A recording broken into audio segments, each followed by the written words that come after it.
Thank you.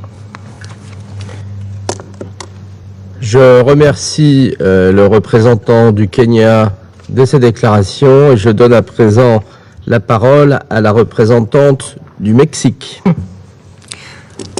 Merci beaucoup, Monsieur le Président. Siendo esta la primera reunión del Consejo bajo la presidencia de Francia, le expreso todo el apoyo de la Delegación de México durante este mes de trabajo. Agradecemos igualmente toda la labor de Estonia durante el mes de junio.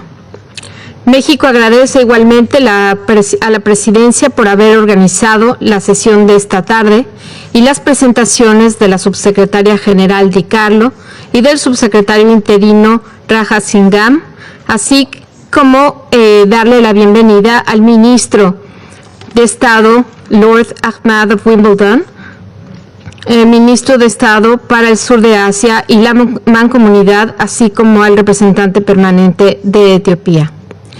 Tras 8 meses de enfrentamiento, señor presidente, la situación en Tigray es sin duda compleja.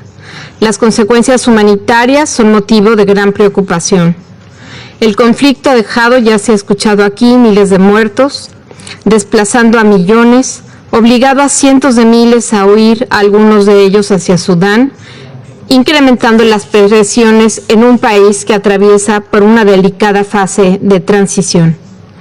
Tigray y otras partes de Etiopía se ven afectadas por la triple amenaza de los choques climáticos, la plaga de langostas y el COVID-19. El conflicto nos sitúa en un punto de inflexión. La continuación de las hostilidades llevaría a una segunda interrupción de la temporada de cosecha y la persistencia de trabas para el acceso humanitario, aumentando considerablemente la probabilidad de una hambruna generalizada.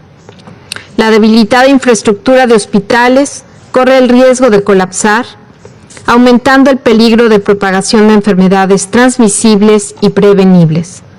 Las tensiones étnicas e intracomunitarias podrían verse exacerbadas y el conflicto podría extenderse no solo a otras partes de Etiopía, sino al resto del Cuerno de África. Señor presidente, a México le preocupa y condenamos como país todos los ataques contra civiles y personal humanitario. Los ataques en Togoga, que resultó en decenas de bajas civiles y más de 180 heridos, así como contra el personal de Médicos Sin Fronteras, son simplemente inaceptables. Lo mismo que los informes del bloqueo al personal médico que busca brindar asistencia a los heridos.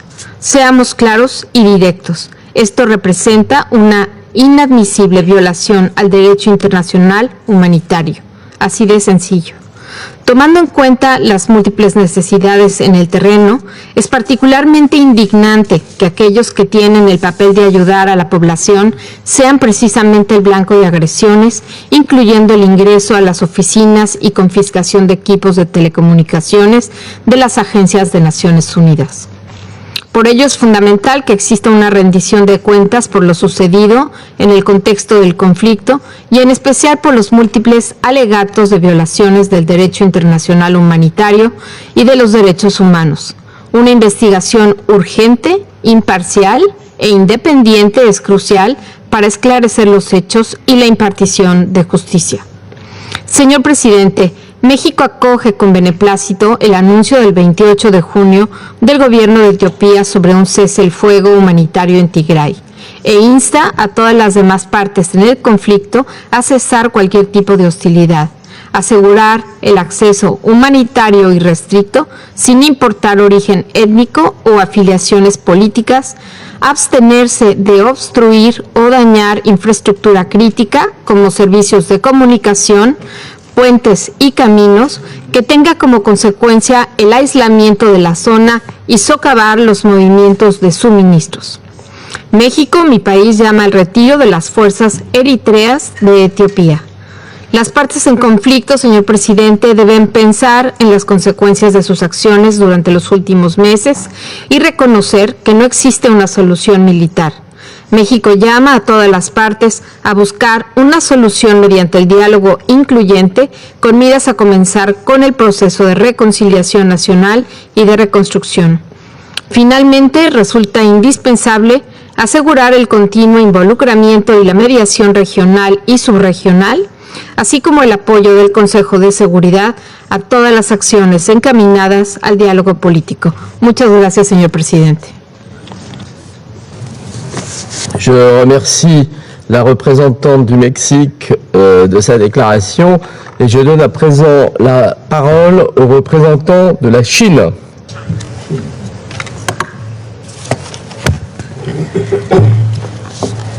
首先，我祝贺法国出任本月的安理会主席，也祝贺爱沙尼亚成功主持3月安理会的工作。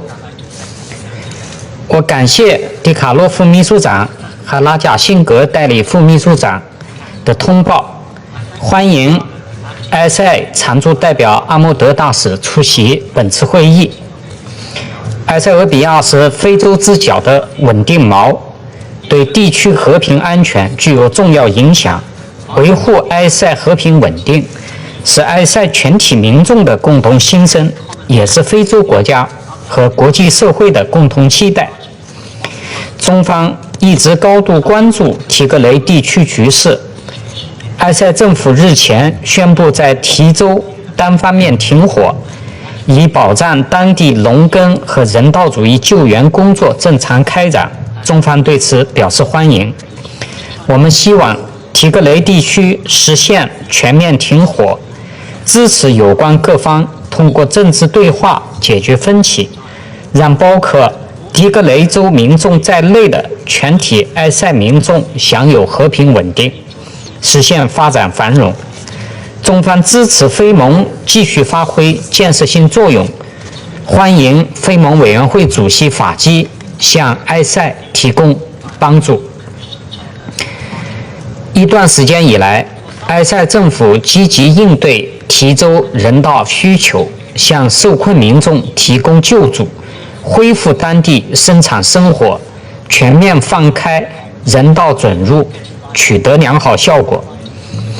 提州人道援助面临严重资源短缺，国际社会要加大力度提供紧急人道援助。在此过程中，联合国人道救援指导原则要得到充分尊重。中国政府提供的粮食援助将于近日运达，中国向埃塞捐赠的新冠疫苗也将惠及提格雷州的民众。中方感谢国际人道机构为缓解当地民众困境所做大量工作，强烈谴责针对人道工作者的袭击。注意到埃塞政府已经就此开展调查。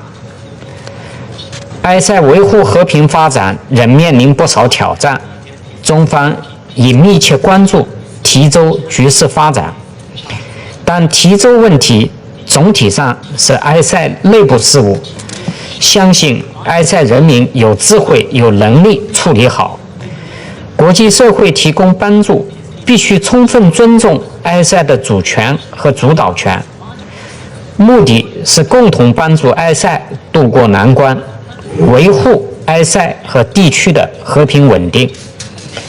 安理会应慎重把握处理埃塞问题的时机和方式，确保对改善提格雷州局势发挥积极正面作用，而不是相反。中方愿同国际社会一道为此做出努力。谢谢主席先生。Je remercie le représentant de la Chine de sa déclaration et je donne à présent la parole au représentant de l'Estonie. I thank Undersecretary General Di Carlo and Acting Undersecretary General Rajasingham for their briefings. I welcome the timely holding of the first Open Council meeting on the situation in Tigray. The declaration of ceasefire by the Ethiopian government is a welcome first step towards the resolution of the conflict in Tigray. It is essential that it will be followed by immediate cessation of hostilities and that all parties adhere to the international humanitarian law and international human rights law. Urgent, safe, and unhindered humanitarian access is needed, and essential services like electricity and telecommunications must be restored to enable humanitarian workers to provide help. The food insecurity in Tigray is deteriorating each day, and some regions are already facing famine. Food aid must be allowed to be delivered to those in need without any delay. For a sustainable solution to the food insecurity, immediate cessation of hostilities is vital for allowing the farmers to plant crops. We condemn violence against the humanitarian workers and their assets, as this is against the international humanitarian law. The brutal killings of 3 representatives of Médecins Sans Frontières must be investigated immediately and the perpetrators brought to justice. There is also no justification to the illegal entering into the premises of humanitarian agencies and dismantling their communications equipment. We are worried that the situation in Tigray continues to be volatile and the civilians are bearing the brunt of the conflict. It was reminded again last week when an airstrike near Mekelle killed around 80 civilians and injured around 200. Targeting of civilians and blocking medical aid is completely unacceptable. We call for an urgent and independent investigation into the incident. The reports of continued violations and abuses of international humanitarian law and international human rights law, including widespread sexual and gender-based violence, are deeply worrying. The commitment of the government of Ethiopia to engage with the UN mechanisms on investigating alleged violations and abuses is welcome. We urge all parties to ensure unfettered access for the investigators. We are concerned about numerous violations committed by the Eritrean troops and call for their immediate withdrawal.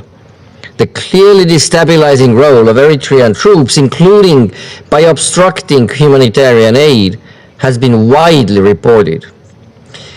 It is important that the end of fighting will not be temporary, but will be followed by a comprehensive, inclusive, and credible political process with the aim of national reconciliation. Finally, it is clear that the ongoing conflict in Tigray constitutes a threat to international peace and security, which is why it is vital that the issue remains a priority in the Council's agenda. Merci, Monsieur le Président. Je remercie le représentant de l'Estonie de sa déclaration et je donne à présent la parole au représentant de l'Inde. Thank you. Thank you, Mr. President. I thank Under-Secretary General Rosemary DiCarlo and Acting Under-Secretary General Humanitarian Affairs and Emergency Relief Coordinator Ramesh Rajasingham for their briefings on the recent developments in Tigray region in Ethiopia. I also welcome the presence of His Excellency Lord Tariq Ahmed of Wimbledon and the permanent representative of Ethiopia at this meeting. The people of Tigray region in Ethiopia have suffered during the 8-month-long fighting. The announcement of a humanitarian ceasefire in the Tigray region is therefore a welcome development. We commend the government of Ethiopia for taking this decision and welcome the measures it has taken to address the humanitarian situation. This positive step should help ease the tensions and sufferings of the people. We hope that today's meeting will help in de-escalating the situation on the ground and bring about reconciliation and peace in the region. We also believe that the presence of external armed actors in the Tigray region militate against return to peace, and we call for an end to this.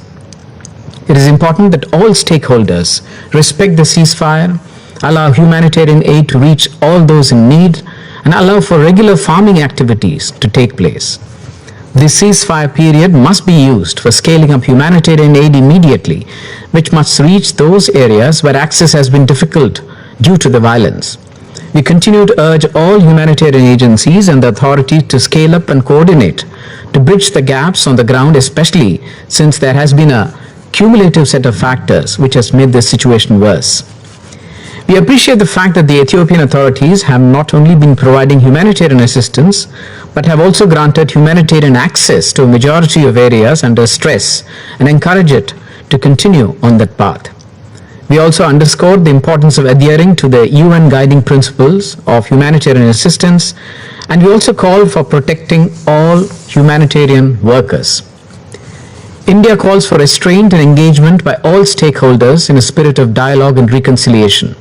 We urge that the space provided by this humanitarian ceasefire be used to open channels of communication, pursue dialogue, and find a peaceful and sustainable solution. All stakeholders must desist from rhetoric and threats, spreading misinformation, and raising tensions during the ceasefire. Instead, steps must be taken by all stakeholders to disengage and reduce tensions and work towards restoration of normalcy in the lives of people in the affected region. We call on the Ethiopian government to sustain the ceasefire and find a way to address this conflict in a manner that serves the interests of all its people in line with the federal constitutional provisions. We also encourage the government of Ethiopia to follow up on their commitments to investigate all allegations of human rights violations and to persist in efforts to hold the perpetrators to account in accordance with the law. We look forward to an early conclusion of the investigation by the Ethiopian Human Rights Commission and the UN OHCHR. In conclusion, Mr. President, India reiterates its strong commitment to the unity, sovereignty, independence and territorial integrity of Ethiopia. Thank you. Je remercie le représentant de l'Inde pour sa déclaration et je donne à présent la parole au représentant de la Fédération de Russie. Благодарю вас, господин председатель. Прежде всего, хотели бы поздравить Францию с вступлением в обязанности председателя Совета Безопасности в июле и пожелать вам успехов, а также поблагодарить Эстонию за успешное председательство в июне этого года. Мы внимательно заслушали выступление по ситуации в Тиграе заместителя генерального секретаря Де Карло и исполняющего обязанности заместителя генерального секретаря по гуманитарным вопросам Рамеша Раджасинкова. Мы приветствуем личное участие лорда Ахмада Будонского в этом заседании, а также приветствуем участие в брифинге по спреду Эфиопии Привонте и Ацки Селаси Амде. Господин председатель, прежде всего хотели бы выразить сожаление по поводу формата сегодняшнего заседания и предостеречь наших коллег от его использования в целях дальнейшей дестабилизации и без того сложного положения в Тиграе и ослабления в нем политических позиций федеральной власти. Рассматриваемые сегодня проблемы, так или иначе, это внутреннее дело Эфиопии, и нам не следует об этом забывать. Мы внимательно следим за развитием непростой военно-политической обстановки. Считаем, что принятое федеральным правительством Эфиопии 28 июня в одностороннем порядке решение о немедленном прекращении огня в Тиграе – шаг в правильном направлении. Надеемся на проявление всеми противоборствующими сторонами необходимой политической воли, что могло бы способствовать прекращению кровопролития, улучшению гуманитарной обстановки, поэтапной социально-экономической стабилизации, позволило бы провести посевную кампанию, вернуть внутренне перемещенных лиц в места постоянного проживания. Призываем всех партнеров Аддис-Абебы поддержать шаги эфиопского правительства в целях возвращения региона к миру, восстановлению нормальной жизни населения. Исходим из того, что в урегулировании внутри эфиопского конфликта решающая роль принадлежит самим эфиопам при содействии в первую очередь африканского сообщества.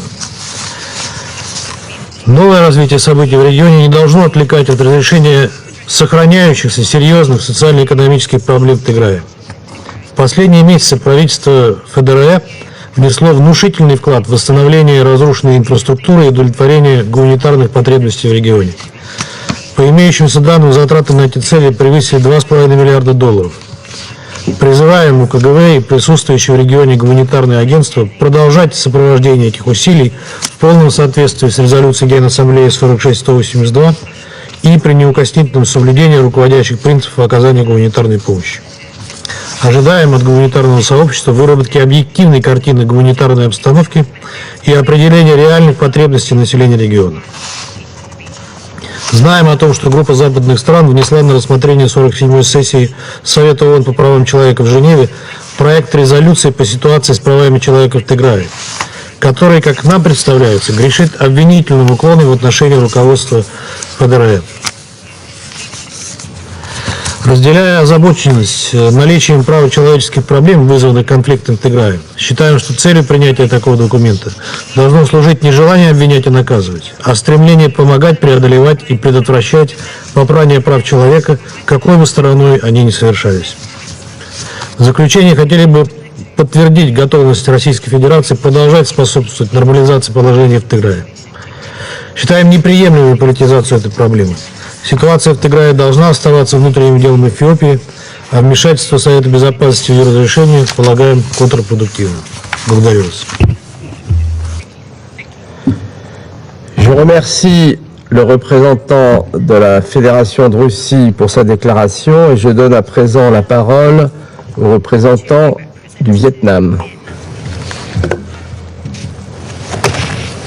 Thank you, Mr. President, and I congratulate you to presuming the presidency of this month. I thank Estonia for excellent presidency last month.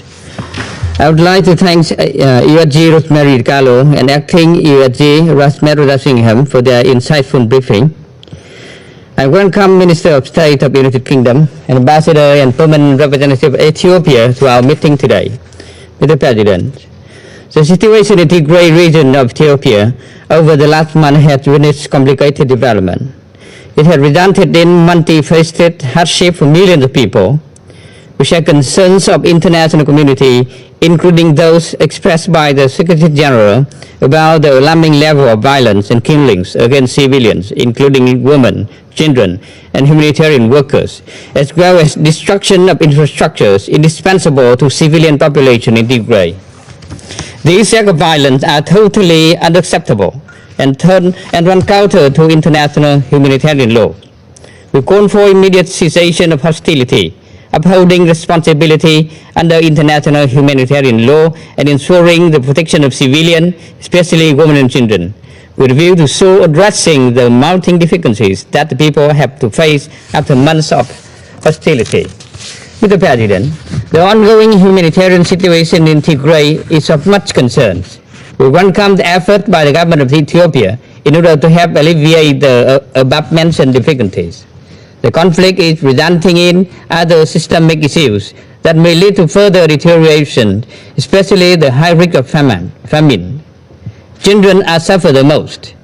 UNICEF projects that 56,000 children under the age of 5 in Tigray will need treatment this year for severe acute malnutrition. 33,000 children in accessible part of Tigray will face imminent death unless they are given immediate help. In the face of such dangers, we call on all parties to fulfill their obligation under humanitarian law to prevent the famine from occurring. It is important now to ensure safe, effective, and efficient delivery of and access to humanitarian assistance in the Tigray region and bordering area. In this process, this assessment and delivery of humanitarian assistance should be taken into account local particularities and in consultation with the government of Ethiopia, with the President. While responding to humanitarian need is one urgent task, it is equally important to earnestly strive for the peaceful solution of differences among parties concerned. The current crisis stems from the complicated political, historical, and ethnic reasons. And this background requires relevant parties to patiently engage in dialogue and reconciliation rather than further hatred. It is high time for a compromise to be made toward a comprehensive solution for sustained stability and development in Ethiopia on the basis of principle of international law and the UN Charter. We call on Ethiopian authority and all other concerned parties to give the highest priority to the interest of its people. In this process, the international community, including the Security Council, should support all efforts toward this end, in full respect of independence, sovereignty, unity, and territorial integrity of Ethiopia. And in this connection, we welcome the recent ceasefire declaration by the government of Ethiopia and expect all parties to make this a long-term and comprehensive one. Furthermore, we call on all parties concerned to take advantage of this opportunity to engage in constructive dialogue and refrain from further bloodshed and confrontational rhetoric that may drive each other further apart. And we believe that it is the only way, viable path, for finding a common ground and a peaceful way out of the current crisis in Ethiopia. Mr. President, the conflict and situation in Tigray have had certain impact on the region that require relevant parties to exercise self-restraint.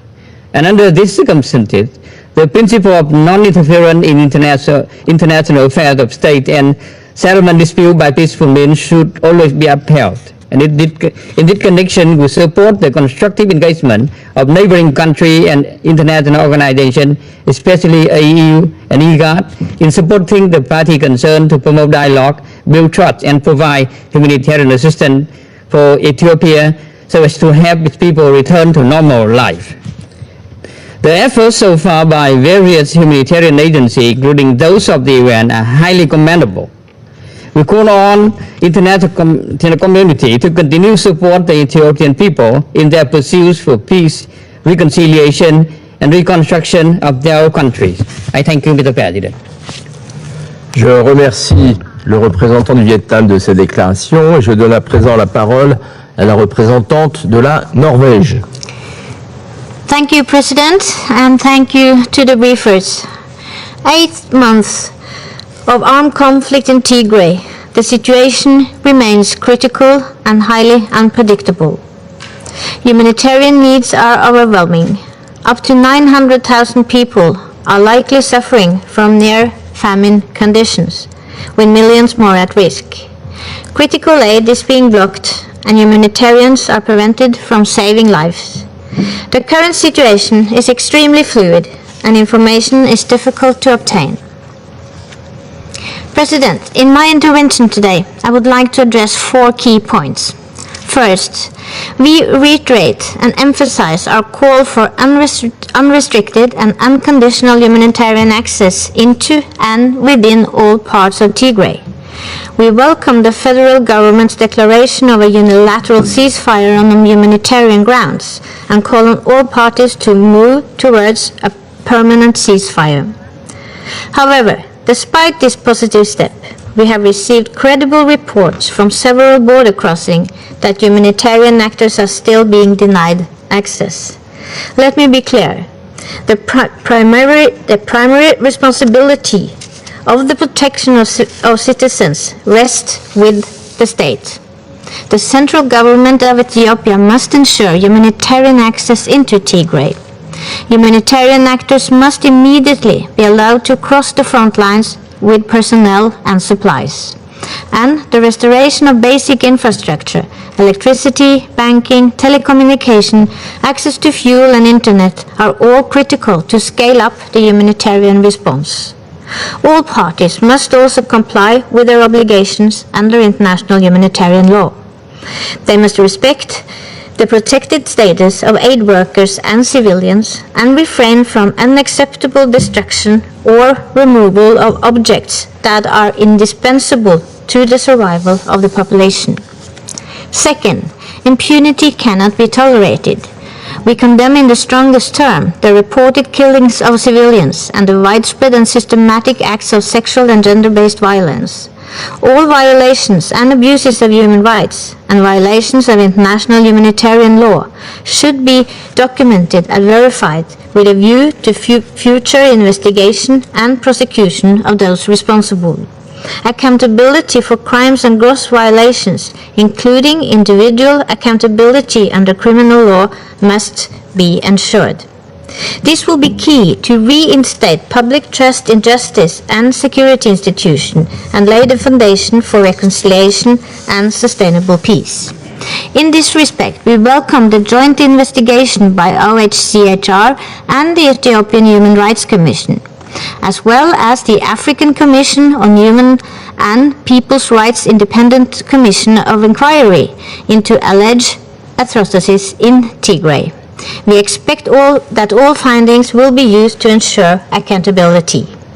My third point, President, is that the conflict in Tigray threatens regional stability. We call on neighboring states to refrain from aggravating the situation.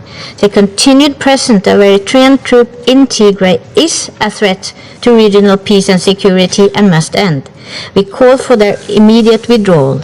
And fourth, the conflict in Tigray cannot be resolved by military means. The recent elections in Ethiopia have taken place in very challenging conditions, but as we can see in this situation, election alone cannot bring democratic transition or resolve the political challenges currently being faced. A meaningful, inclusive national dialogue is needed to enable Ethiopia's democratic development and to reduce conflict across the country. In Tigray, we strongly urge all actors to work across divides and prepare the ground for a possible dialogue.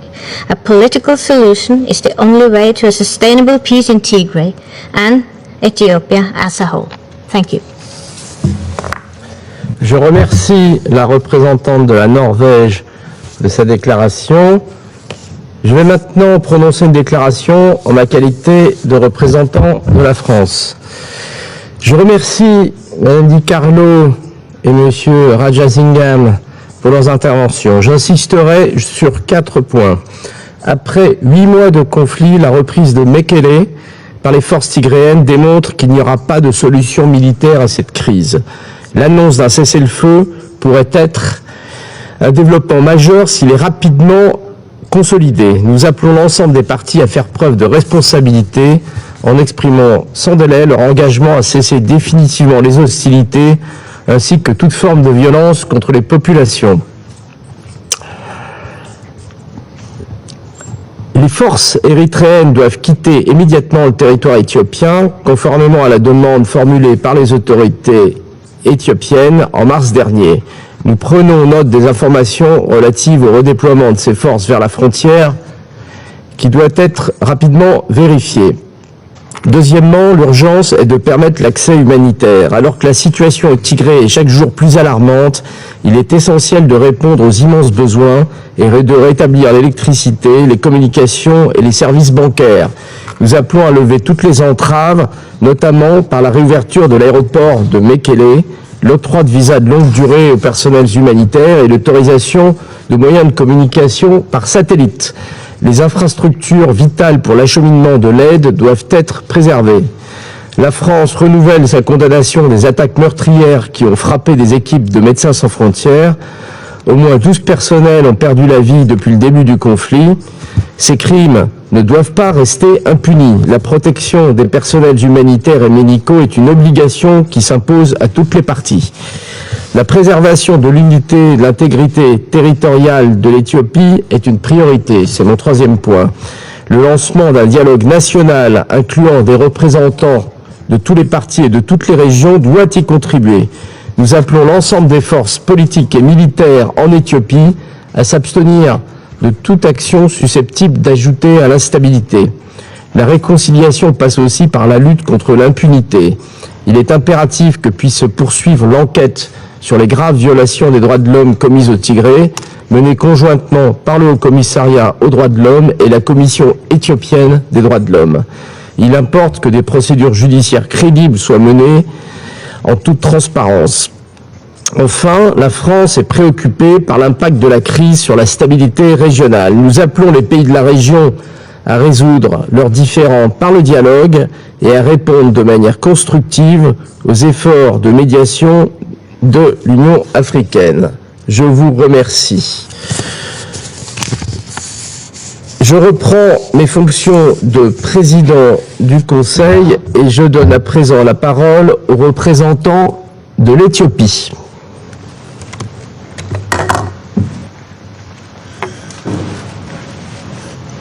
Mr. President, let me begin by congratulating you for assuming the presidency of the Security Council for the month.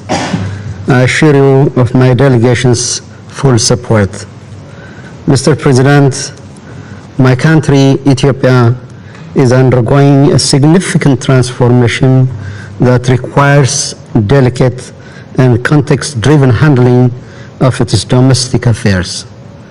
In our bilateral meetings with members of the Council and the informal dialogue we had last month, we have exchanged views and concerns, all of which the government of Ethiopia approached and acted upon in a constructive manner. This being said, Mr. President, I'm surprised by the rationales of calling for this open meeting. We are fully cognizant of the responsibility of this Council to work towards international peace and security.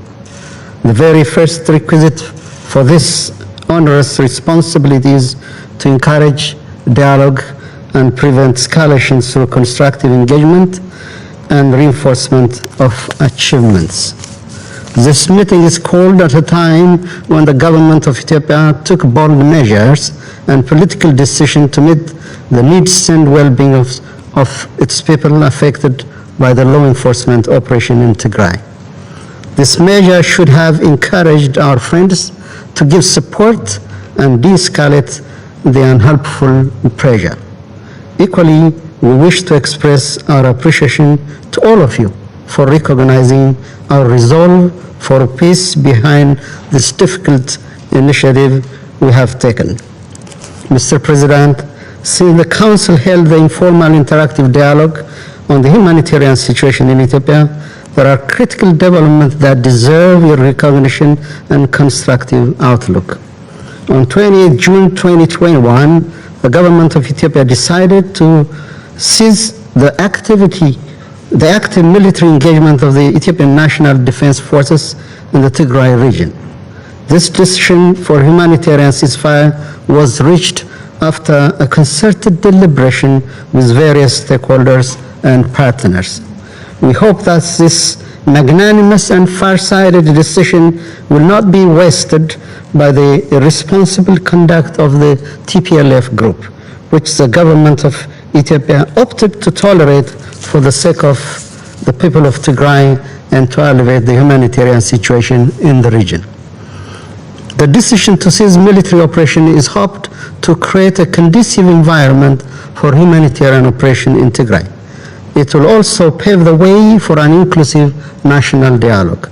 The TPLF group that were pursuing continued its belligerence to protect few individuals. In furtherance of its agenda, it began conscripting young and elderly civilians, women and men, to fight highly trained and armed men of their country. This exposed the people in Tigray for the military confrontation that are not prepared for. Furthermore, it posed a risk for disruption to the agricultural season. The group's ethnically charged tactic of vying the people against the government is also found to be detrimental to our innate social fabric. As a result, the government of Ethiopia, as the bearer of their primary responsibility to protect its people, made a difficult political decision to suspend active military operation in favor of safeguarding the unity, sovereignty, and territorial integrity of the Ethiopian state. Now we believe we have created a space for unfettered humanitarian assistance and proper conduct for the agricultural planting season. In addition, we will augment humanitarian efforts in the region, including distribution of food and non-food items from warehouses across Tigray. The National Disaster Risk Management Commission and the 5 humanitarian agencies deployed in all waradas of the region are set to resume their function. Furthermore, we are in the process of adapting the humanitarian assistance guideline and coordination mechanism to the new development. Public services will also resume once we create a situation for the safe operation of the infrastructure and their operators. Mr. President, Ethiopia faces the inevitable journey of addressing the political and structural underpinnings of what we had experienced last November when our defense forces were attacked from within. The immediate need lies in creating an environment for the delivery of much-needed humanitarian assistance. In this regard, the government will continue to exert maximum effort and allocate the available resource toward this end. We welcome and appreciate the concern expressed by the Council members for our compatriots in Tigray who have regrettably sustained the brunt of the impact of the law enforcement operation due to the cowardly tactics of the TPLF group. It is important to underline that wounds and sufferings of all Ethiopians are unacceptable. The shortcomings in preventing these sufferings are not something the government belittles. In the same vein, we take our responsibility to ensure accountability and remedy these problems with maximum seriousness. For absolute clarity, I would like to reaffirm my government's firm commitment to these core responsibilities of the state. There certainly are internal as well as external factors that play into the security challenges we are facing. The external security threats against us through no fault or provocation on our part are complicating our internal political dynamics and distract us from key national priorities. I wish to implore this Council to act with full awareness of this external challenge Ethiopia is facing. Mr. President, following the organization of peaceful and successful national elections